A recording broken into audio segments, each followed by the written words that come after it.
everyone, my name is Tysz. I'm the Training and Behavior Manager at the Blue Ridge Humane Society. I'm standing in my dining room in my home in Hendersonville, North Carolina. Today, I want to show you some games that will help teach your dog to pay attention to you through distractions while you're hiking.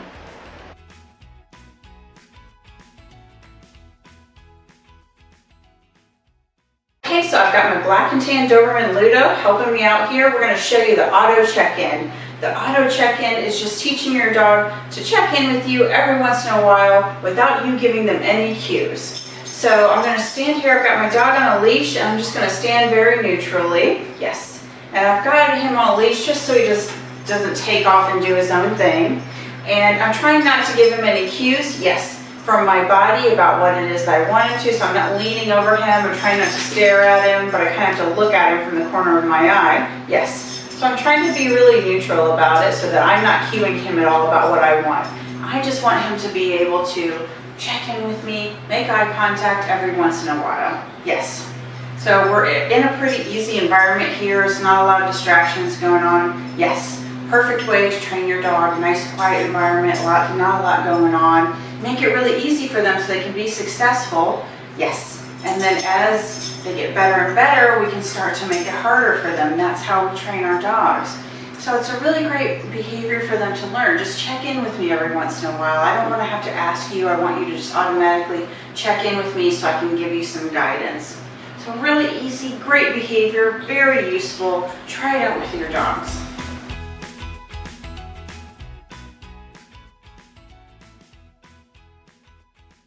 Okay, so now I'm going to show you some games that work on eye contact. These games are a whole lot of fun. They're based on a dog trainer, Leslie McDivitt's pattern games.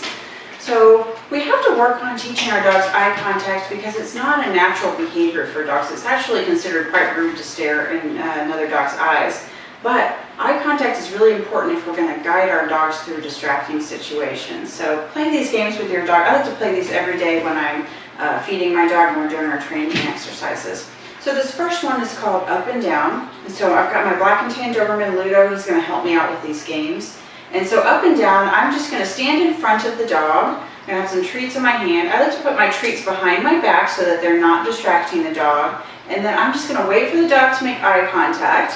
When they do, I'm going to say yes, and then I'm going to drop the treat on the ground in front of the dog. So I'm just going to stand here and wait. Yes. Drop the treat. The dog can be laying or sitting, it doesn't really matter. Yes. And you'll notice that I'm not telling him what to do, I'm just waiting for him to do it. Yes. So we drop it on the ground because it sets him up, yes, for another repetition. So dog looks down, then he has to look back up again. Yes. So the next game we're going to play is very similar. It's called ping pong. It's the same concept. We're going to stand and wait for the dog to look at us. Yes. When he makes eye contact, I'm going to drop it to the right. And the next time, yes, I'm going to drop it to the left. So the idea being that the dog is going to ping pong back and forth between right and left.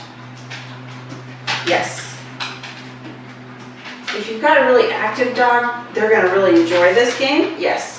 They really like to go back and forth really quickly. Yes.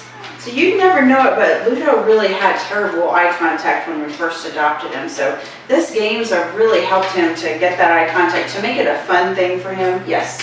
He really enjoys it. We like to play it every evening. So try out these pattern games, Up and Down and ping pong, if your dog's having a hard time making eye contact.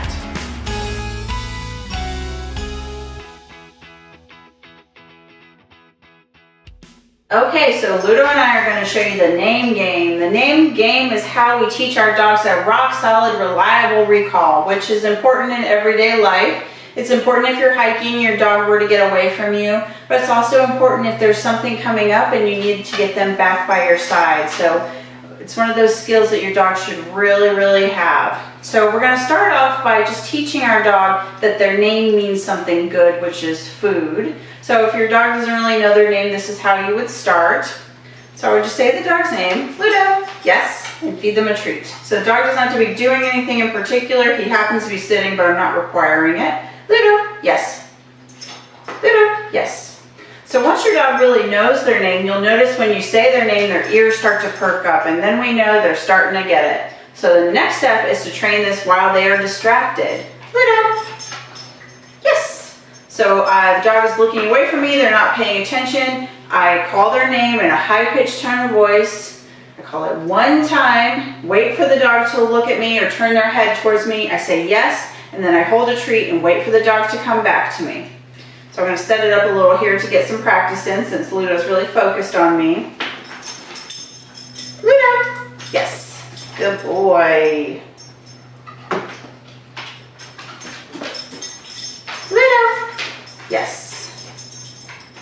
So if the dog doesn't look at you, rather than saying their name over and over and over again, what you can do is make some cutesy little noises, maybe squeaky noises or whistles, something besides saying their name so that we're not saying the dog's name 7, 8 times before they come to us, because dogs can count and they will learn, oh, she doesn't mean it until it's the 8th time. No, I want him to know that I mean it on the first time, so I only call the dog's name one time and then wait for them to respond. Now, if it's been a good 10 seconds and the dog's not paying attention, then you can call the dog's name again, but really give them a chance to pay attention to you. So play this game at least 10 times every day until your dog's got a really rock solid recall that they'll listen to you through distractions in all sorts of environments. And this game is so much fun, and you're going to really have a great time with your dog, and they're going to come back when you call them, which is so important. So play the name game every day, 10 times a day.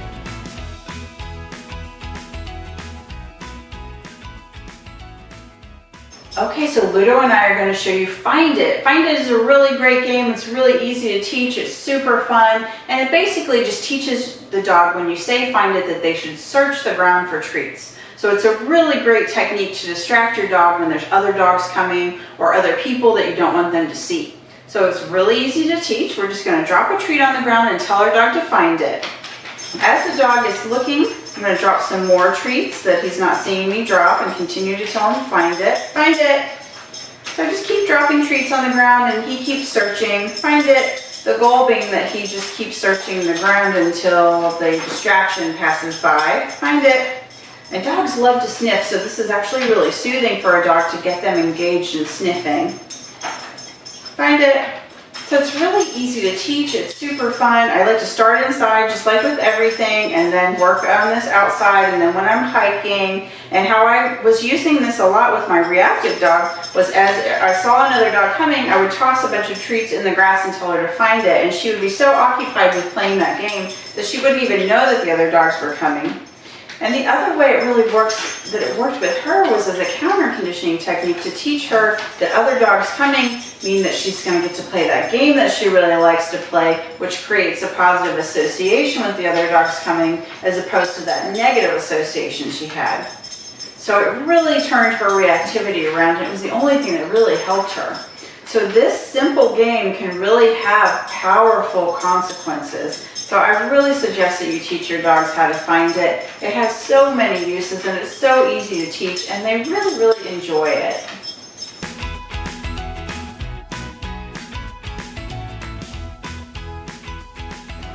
Let's recap our attention games. Game number 1 was our auto check-in. Auto check-in teaches our dog to check in with us periodically of their own accord without being asked. Next, we have our eye contact games like up and down and ping pong. These games teach our dogs that eye contact is not only safe, but it's fun. And we can use these as distraction techniques when we're out on the trails. Next, we have our name game, which teaches our dog an automatic recall to their name. This is obviously useful if your dog were to get away from you, and you can also use it if you're out on the trail and you need to get your dog by your side to work through a distraction. And finally, we've got Find It. Find It teaches our dogs to search the ground for treats with their nose. This is a really good distraction technique, but it can also be used as counter conditioning for those dogs that have fear issues.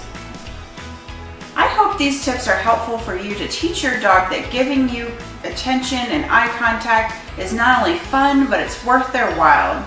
This is going to give you better control over your dog and make your hikes more enjoyable for both you and your dog. This video is part of a series on hiking with your dog.